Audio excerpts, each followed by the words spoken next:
Assalamualaikum and good morning Wan Mutiara. How are you today? Okay, are you ready to learn English with Mr. Fizri? Okay, apa khabar? Saya harap awak dah bersedia nak belajar bahasa Inggeris dengan Mr. Fizri. Okay, so today is Monday. M-O-N-D-A-Y, Monday. Monday hari Isnin. Okay, 21st June 2021. Berapa? 1 hari bulan 6 2021. Okay, good morning. Okay, so kenapa kita ucap good morning? Sebab sekarang pagi. Good, G-O-O-D, good morning, M-O-R-N-I-N-G, morning. Morning ialah pagi. Good morning, selamat pagi. Alright, so today kita nak Okay, I want you to open your module, okay? Kita nak belajar guna modul. Kita biasa page 67, muka surat 67.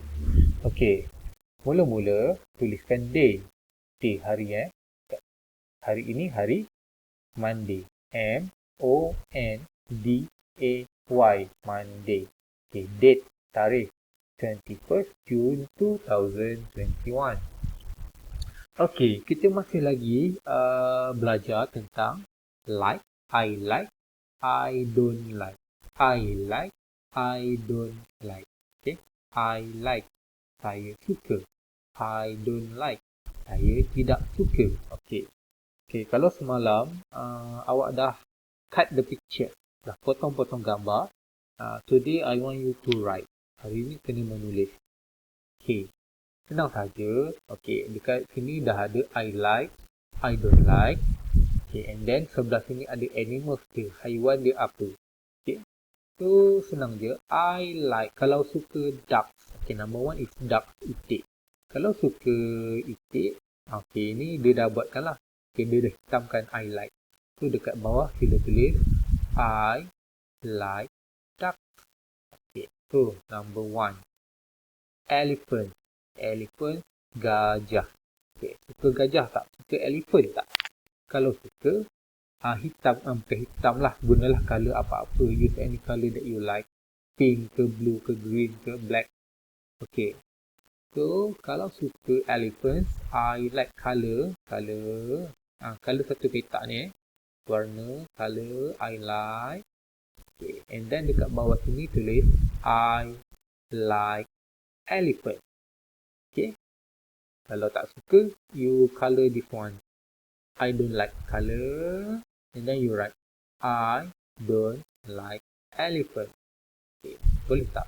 Okay, so number 2 is spiders, labah-labah. Number 3, frogs. Frogs katak. Number 4, lizard.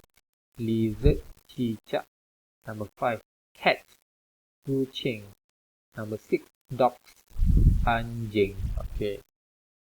Saya tunjuk contoh ya. Okay, let me show you the example.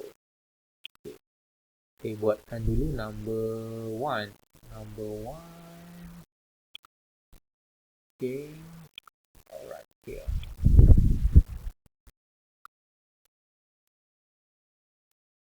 Nampak tak? Wait, kita tukar colour black. Alright. Okay, number 1. Okay, elephant. Kalau macam saya suka elephant. So, saya akan colour I like elephant. And then dekat bawah, tulislah I like elephant. I like elephant. Okay. Kalau suka. Kalau tak suka, tulislah I don't like elephant. Okay, number 2. Okay, number 2, spiders. I like spiders. I don't like spiders. Okay, saya tak suka spider. So, saya akan colour this one. And then, dekat bawah, ruangan bawah, sila tuliskan I don't like spiders. Okay, very easy. Sangat senang. So, siapkan sampai number 6. Number 6. Okay. Okay, so ini nak color ke? This one tak perlu warna cuma warnakan I like atau I don't like sahaja. Okay, so that's all for today. Itu sahaja. Bila dah siap, sila ambil gambar dan WhatsApp pada saya. Petang boleh, malam pun boleh, no problem. Alright, so thank you.